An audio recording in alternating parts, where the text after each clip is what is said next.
ఏపీలో అప్పుడే సార్వత్రిక ఎన్నికల వేడి రాజుకుంది. పొత్తులు ఎత్తులతో రాజకీయం రంగు మారుతోంది. ఇప్పటికే టీడీపీ జనసేన పొత్తుతో ముందుకు వెళ్తుండగా వైసీపీ మాత్రం గత్యంతరం లేని పరిస్థితిలో ఒంటరిగానే వెళ్తోంది. ఆ పార్టీతో పొత్తుకు ఎవరూ ముందుకు రావడం లేదు. ఇప్పుడు బీజేపీతో టీడీపీ జనసేన కలిసి వెళ్తే ఎలా ఉంటుంది, వెళ్లకపోతే పరిస్థితి ఏంటి అనే అంశంపై రాష్ట్రంలో చర్చ మొదలైంది.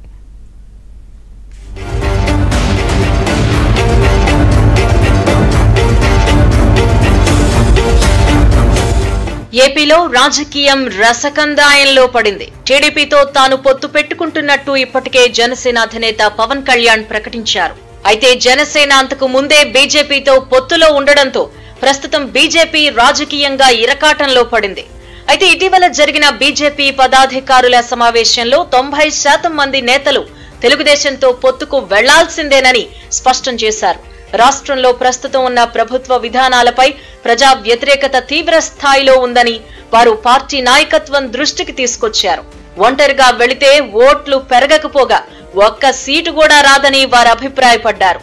ఇప్పటికే మనతో పొత్తులో ఉన్న జనసేన టీడీపీతో పొత్తు పెట్టుకున్నట్లు ప్రకటించి చాలా ముందుకెళ్లింది అన్నారు. ఈ దశలో టీడీపీతో పొత్తుతో వెళితేనే బాగుంటుందని బీజేపీ పెద్దలకు ఆ పార్టీ రాష్ట్ర నేతలు వివరించారు. అలాగే ఆంధ్రలో బీజేపీ వైసీపీ ఒక్కటే అన్న భావన ప్రజల్లో బలంగా ఉందని, ఆ భావనను పోగొట్టుకుంటేనే పార్టీకి భవిష్యత్తు ఉంటుందని కూడా పలువురు వివరించారు. కేంద్రం కూడా రాష్ట్ర ప్రభుత్వానికి అడిగినప్పుడల్లా నిధులిస్తూ ఆ భావన కలిగేలా చేసిందని మరికొందరు అభిప్రాయపడ్డారు. కేంద్రంలో అధికారంలో ఉన్నప్పటికీ రాష్ట్రంలో రాజకీయంగా నిలదొక్కుకోకపోతే పార్టీకి భవిష్యత్తు ఉండదని కూడా పలువురు పేర్కొన్నారు. ఇలాంటి తరుణంలో రాష్ట్రంలో పొత్తొక్కటే మార్గమని కూడా వారు వివరించారు. ఏపీలో జనసేన టీడీపీ పొత్తుకు క్షేత్రస్థాయిలో ప్రజల నుంచి ఆమోదం లభించిందని, అందుకనుకూలంగా బీజేపీ వ్యవహరించాలి అని పలువురు నేతలు సూచించారు.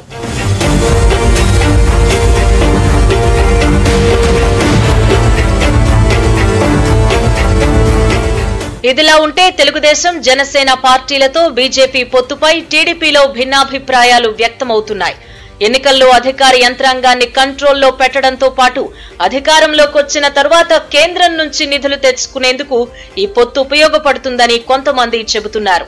రాష్ట్రం ప్రస్తుతం ఉన్న పరిస్థితుల్లో కేంద్ర సహకారం లేకుండా ముందుకు వెళ్లడం అసాధ్యమని కూడా చెబుతున్నారు.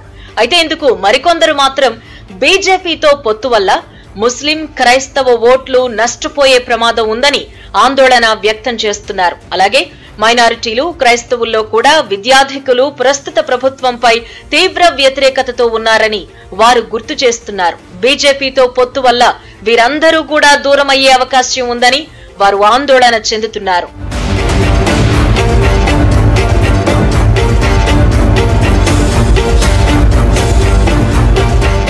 ఇక జనసేన అధినేత పవన్ కళ్యాణ్ మాత్రం బీజేపీతో పొత్తు ఉంటేనే మంచిదనే భావనలో ఉన్నారు. ఒకవేళ పొత్తు లేకపోయినా భవిష్యత్తులో టీడీపీ జనసేన అధికారంలోకి వచ్చిన వెంటనే కేంద్రంలోని ఎన్డీఏ ప్రభుత్వానికి మద్దతిస్తామని పవన్ కళ్యాణ్ ఇప్పటికే ప్రకటించారు. పవన్ ప్రకటనతో అప్పట్లోనే పొత్తుకు సంబంధించి బీజేపీ ముందుకొస్తుందని భావించారు. మొత్తానికి క్షేత్రస్థాయిలో బీజేపీతో టీడీపీ జనసేన పొత్తుపై చర్చలు జోరుగా సాగుతున్నాయి. అయితే కార్యకర్తల స్థాయిలో మాత్రం బీజేపీతో పొత్తు అనవసరమని చెబుతున్నప్పటికీ పోటీ చేసే అభ్యర్థులు ద్వితీయ శ్రేణి నేతలు మాత్రం పొత్తు ఉండడమే మంచిదనే భావనలో ఉన్నారు. దీనికి వారు అధికార పార్టీ చేస్తున్న దౌర్జన్యాల గురించే బుధహరిస్తున్నారు. వైసీపీ అరాచకాలను ఎదుర్కోవాలి అంటే కేంద్రం సహకారం అవసరమని వారు చెబుతున్నారు. ఇప్పటికే అంతర్గతంగా తెలుగుదేశం జనసేన నేతలతో బీజేపీలోని కీలక నేతలు కొంతమంది టచ్ లోకి వచ్చారని సమాచారం. ప్రస్తుతం రాష్ట్రంలో జరుగుతున్న రాజకీయ పరిణామాలతో కేంద్రంలోని బీజేపీ అగ్రనేతలు కూడా పొత్తుతో ముందుకు వెళ్లేందుకు సిద్ధంగా ఉన్నట్టు తెలుస్తోంది.